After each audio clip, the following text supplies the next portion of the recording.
নমস্কার বন্ধুরা, welcome to my channel. আবার চলে এলাম নতুন একটি ছাদ বাগান লং ভিডিও নিয়ে।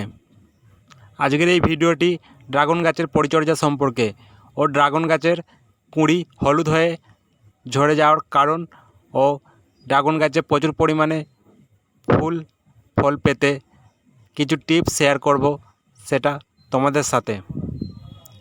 মাত্র ছোট একটি ড্রাগন গাছের ডাল বছর দেড়েক আগে আমি প্রতিস্থাপন করেছিলাম, আর সেখান থেকেই আজ ফলের ক্যারেট ভরে গাছ হয়েছে এবং এবছরে প্রায় 3বার ফলনের মধ্যে এটা শেষবার।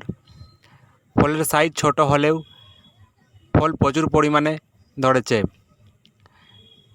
ড্রাগন গাছের যে সমস্ত ডালের অগ্রভাগগুলো থেমে যায় বা আগাগুলো আর বাড়ে না, সেগুলো কাটারের সাহায্যে কেটে দিতে হবে।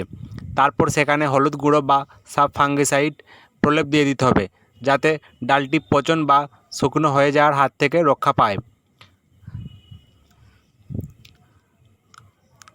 আমি এই ড্রাগন গাছে কোনো রাসায়নিক সার ব্যবহার করি না, শুধুমাত্র জৈব সার দিয়েই আমি এই ড্রাগন গাছ ছাদ বাগানে তৈরি করেছি।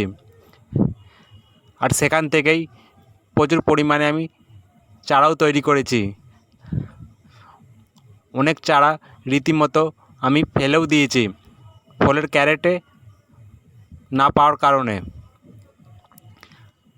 আর একটি কথা, তোমরা ড্রাগন চারা রোপণ করলে একই চারাতে যদি 3-4টে বা তারও বেশি শাখা পোশাকা হয়, সেগুলো মাত্র 1টি বা 2টি রেখে গোড়ার দিকে শাখা পোশাকাগুলো কেটে দেবে। এতে অগ্রভাগের ডালটি আরও পুষ্টি পেয়ে আরও বড় হবে খুব সহজেই। আমি এই ড্রাগন গাছে ভিডিওটি দেখার জন্য ধন্যবাদ।